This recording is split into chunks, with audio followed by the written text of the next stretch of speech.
we can't.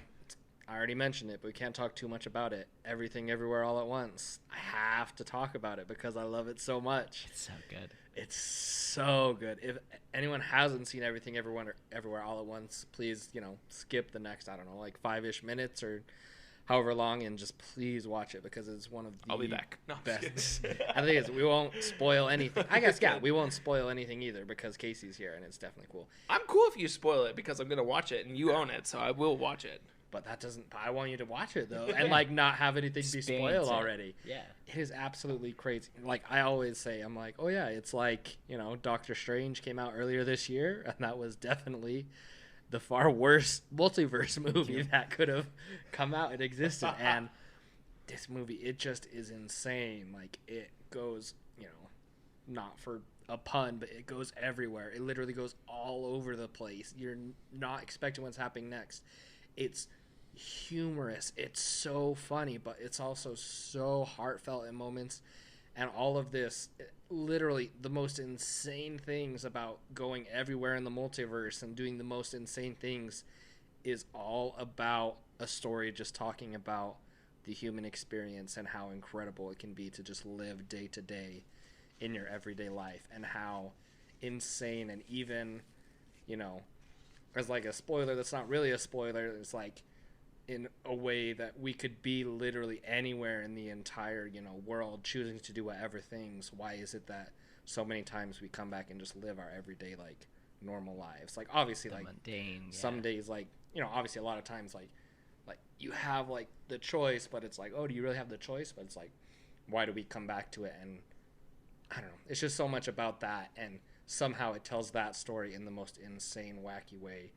And it's just beautiful, and like the soundtrack is gorgeous. I have a few songs from the soundtrack that I listen to on repeat, and it's just heartfelt, and the characters in it are so lovable. Like, I mean, obviously Evelyn is great, and the story focuses around her and her daughter Joy, and it's really good. But I mean, Wayman's my favorite character. Oh, yeah. I love Wayman. He's so good. So, anyways, I didn't know what else you wanted to say. And from a about it. production standpoint, Oh my goodness. it's a movie with such a huge like scope, like scale. Like it's deep. It's I mean, they're jumping from different universes, but it's done so inexpensively and so creatively. From the costumes that they're wearing to like, I guess I shouldn't say.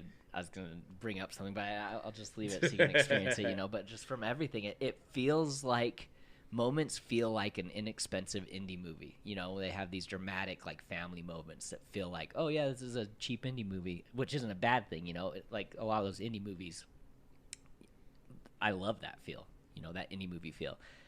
But then all of a sudden they'll transition to this giant action scene that feels better than a blockbuster, And I read somewhere that it's like 3 guys were on the VFX team, and they did better VFX than the multiverse Doctor Strange movie. Like, it looks incredible, and the action scenes are so expertly choreographed and fun to watch, and the special effect, or the production design is like cheap and indie looking, but it works so well. Like in one of the universes, all their tech has this like retro like 80s feel to it. Like wearing a big computer on your head, or like an exoskeleton made of like old PC computers. It just, the scope is so huge, but it's also so small and contained and just so impressively done. I love it. I absolutely loved it.